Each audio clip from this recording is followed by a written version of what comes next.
Form বিক্রির প্রথম দিন আমাদের এই চেম্বার অ্যান্ড কমার্সের লিফট বন্ধ ছিল, গেটে তালা মারা ছিল, কাউকে মনোনয়নপত্র নিতে দিবে না, অনেক ভয়ভীতি প্রদর্শন করেছে। সেখানে আপনাদেরই এক ভাই সাংবাদিক আমাদের জীবন ভাই ছিল, উনি অনেক প্রতিকূলতা প্রতিহত করে উনি ওই দিন ফর্ম নিয়েছিলেন।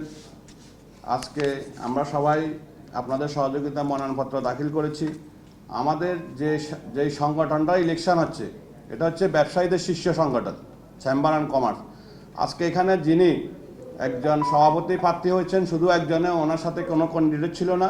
কী জন্য ছিল না এটা আপনারাই বের করবেন। এটা ফেনীতে এত বড় বড় ব্যবসায়ী, এত বড় ফার্মের মালিক, এত বড় কোম্পানি, ওনারা কেন মনোনয়নপত্র সভাপতির জন্য কিনল না? সাবেক সভাপতি কয়েকজন ছিল।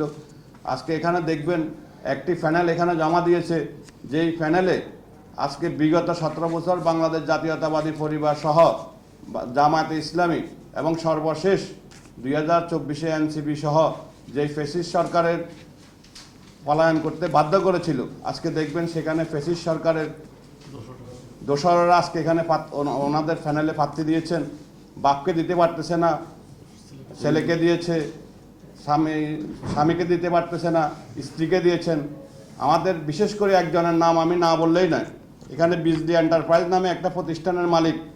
এই মহিলা আপনারা কি কেউ কখনো দেখেছেন কোনো ব্যবসায়ী? না। তো উনি ব্যবসায়ীদের কি কল্যাণ করবে? উনি ব্যবসায়ীদের জন্য কি করবে? ওনার স্বামী আপনি দেখবেন আমাদের এলজিডি ঠিকাদার সমিতি ছিল, গত বিএনপি সরকার কমিটিতে ছিল। উনি আমাদের এলজিডি ঠিকাদার সমিতির আমাদের অফিসের চেয়ার টেবিলগুলো উনি নিয়ে গেছেন। এখন আসছে উনি চেম্বার অ্যান্ড কমার্সের চেয়ার টেবিল নেওয়ার জন্য। আমার সরাসরি কথা হলো, এদেরকে প্রতিহত করতে হবে। ফেনী শহরে অনেক ভালো ভালো ব্যবসায়ী আছে, অনেক চেম্বার। আজকে দেখেন এখানে একটা সিঁড়ি, একটা রুম, একটা সভাপতির রুম বলেন, একটা সহসভাপতির রুম বলেন, বা আদার যে সামনে আপনারা যে দেখছেন এটা কি চেম্বারের একটা নমুনা হয়? এটা একটা অফিস হয়? আমাদের অনেক ফেনীর অনেক বড় বড় কোম্পানির এর থেকে আরো অনেক ভালো মানের অফিস আছে। এটা কি চেম্বার অ্যান্ড কমার্সের অফিস হয় এখানে? দেখ, এটা আপনাদের কাছে প্রশ্ন রাখলাম।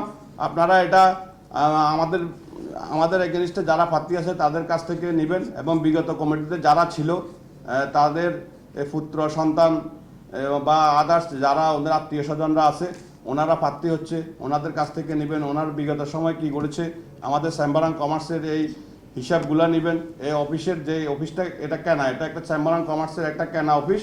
এই অফিসে কি দুর্নীতি হচ্ছে এটা আমরা জানি।